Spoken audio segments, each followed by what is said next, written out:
So ito na yung mga sisiyo natin mga farmers. Last batch ng ating papisa ng mga heritage breed. Last batch lang siguro ng ating Orpington Blue.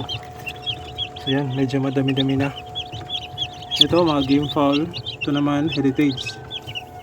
So kukunin na natin dahil lumampas na sila sa 21 days. Alright.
So ito mga ka-farmers, malalaki na yung mga sisiyo natin.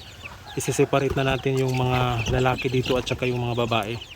So yung mga lalaki dito ay ilalabas natin, lalagay natin dyan dito sa maluwag na brooder. Ito yung mga babae naman, ititira natin dito sa loob. So nagsisikipan na sila kaya isi-separate na natin. At isang buwan na rin sila. At gagamitan natin ito. Puputulin natin yung zip tie sa tiil. Puputulin natin yung zip tie sa paa ng ating mga white leghorn.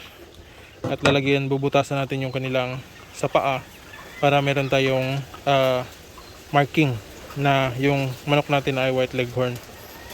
So yan, yung iba namang breed ay hindi na natin lalagyan. Yung pure white leghorn lang ang lalagyan natin nito. Bubutasan natin yung paa para sa marking. Alright.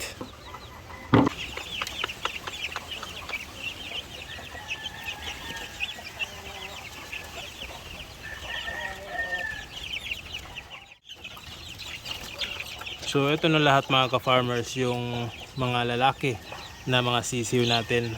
So at the age of month old ay malalaman na natin yung mga lalaki dahil yung mga rooster natin ay matataas yung kanilang palong kumpara sa mga babae. So ang gagawin natin dito mga ka-farmers, dahil dami nito, first option natin, pwede natin ibenta ito ng mas murang price dahil mga lalaki naman ito.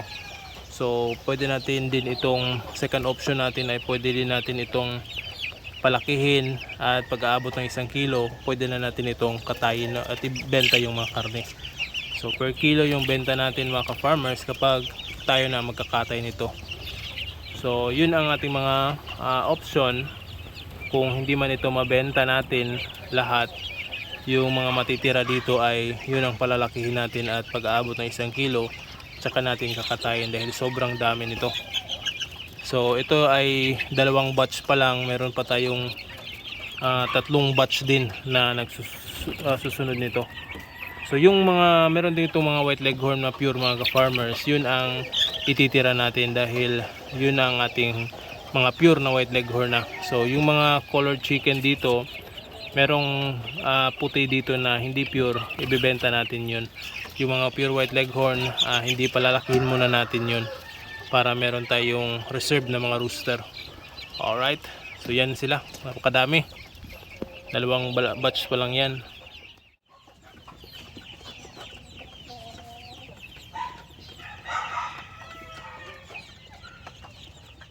Ito na yung mga sisiyo natin mga ka-farmers. So mostly dito mga babae na, at kinuha na natin yung mga lalaki dito. So na-separate na natin.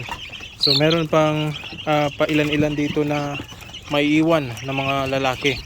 So hindi pa natin masyadong matutukoy dahil medyo hindi pa masyadong mataas yung kanilang palong. So pero konti lang naman. Siguro dito sa batch na ito, dito sa kulungan na ito, meron pa sigurong 3 or 4 na lalaki dyan. Dito meron sigurong wala na yatang lalaki dito. So yan, halos babae na yan lahat. So yan sila. Dahil isa ding rason mga ka-farmers kung bakit natin sineparate yung lalaki dito ay para maluwag na yung kanilang kulungan o brooder.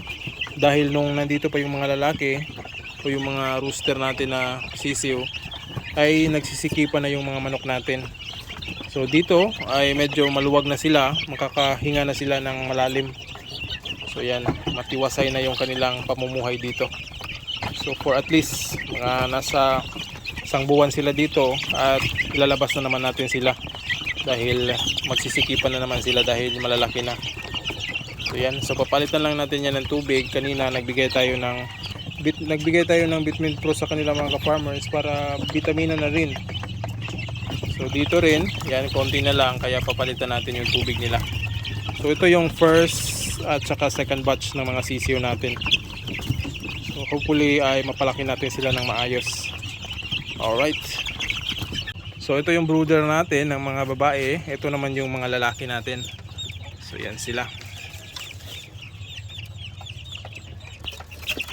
So yan yung lahat ng mga lalaki na na-separate na natin. So siguro nasa mga 40 pieces ata ito. Medyo madami-dami sila. So yan, naglagay tayo ng Vitamin Pro na vitamin sa kanila dahil first time silang nilipat natin dito at para iwas stress na rin.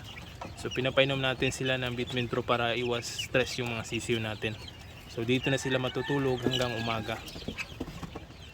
Alright. So yan na yung mga sisiyo mga ka-farmers kumakain at yan, bago na rin yung kanilang tubig inumin. So yung tubig inumin nila ay nilagyan natin ng Vitamin Pro na vitamins. So para masigla parati yung ating mga sisiyo. So yan, hanggang umaga na yan at bukas na naman papalitan naman natin ng panibago. Yan o, ang liliksi at malulusog yung mga sisiyo natin. Same naman dito sa kabila.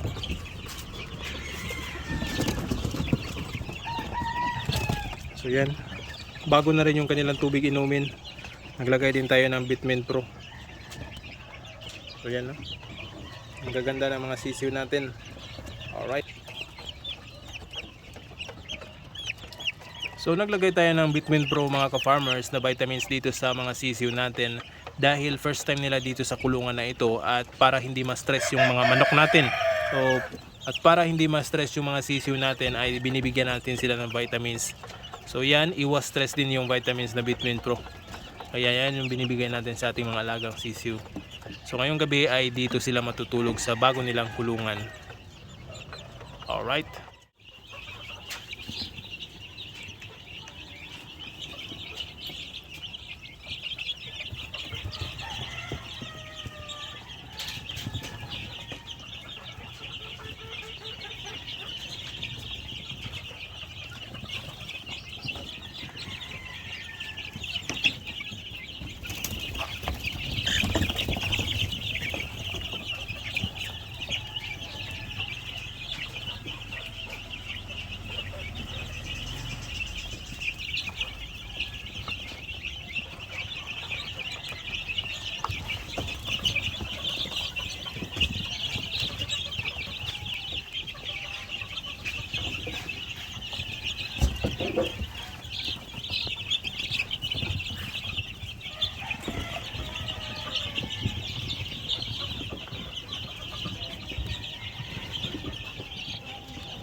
So ito yung pang third batch mga ka-farmers na mga sisiw natin. Yan, malalaki na sila. So hopefully madaming babae dito. So yan yung pang third batch natin.